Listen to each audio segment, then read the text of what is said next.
Қайырлы күн достар, өте дәмді әрі пайдалы құрамында глютені жоқ булочка әзірлейтін боламыз. Бұл булочка артық салмақтан арылғысы келетін адамдарға және қант диабетімен ауыратындарға, ересектерге және де балаларға өте пайдалы болып келеді. Міндетті түрде жасап көріңіздер, себебі бір жасағаннан шығады.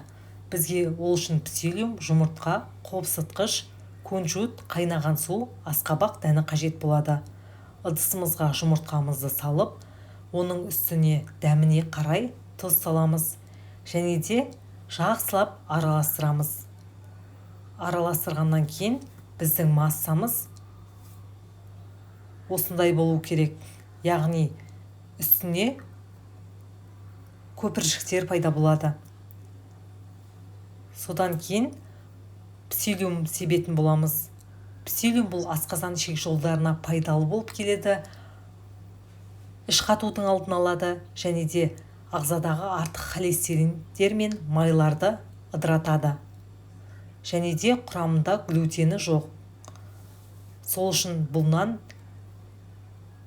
барлық адамдарға, соның ішінде қант диабетімен ауыратын адамдарға өте пайдалы. Себебі қандағы қант деңгейін тұрақты ұстап отырады.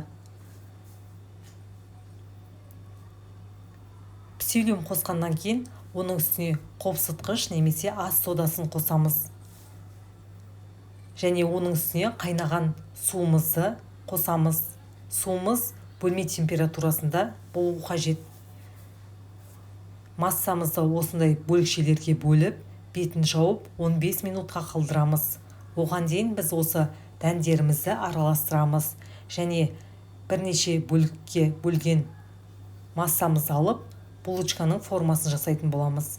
Және де оның үстіне дәндерімізді сеуіп, ыдысымызға орналастырамыз.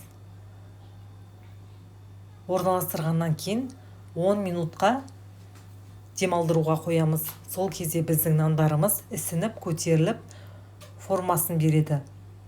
Қызып тұрған пеште 180 градуста 30 минут шамасында пісіріп аламыз. Міндетті түрде жасап көріңіздер, себебі бұл нан өте пайдалы әрі сіздерге ұнайтынына кепілдік беремін. Міндетті түрде жасап, кері байланыс жасауды ұмытпаңыздар. Міне біздің булочкамыз өте дәмді әрі пайдалы болып піседі. Сіздерге рецепт ұнайтынына сенемін. Міндетті түрде жасап көріңіздер. Келесі кездескенше сау болыңыздар.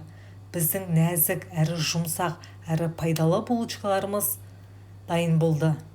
Барлықтарыңызға ас болсын.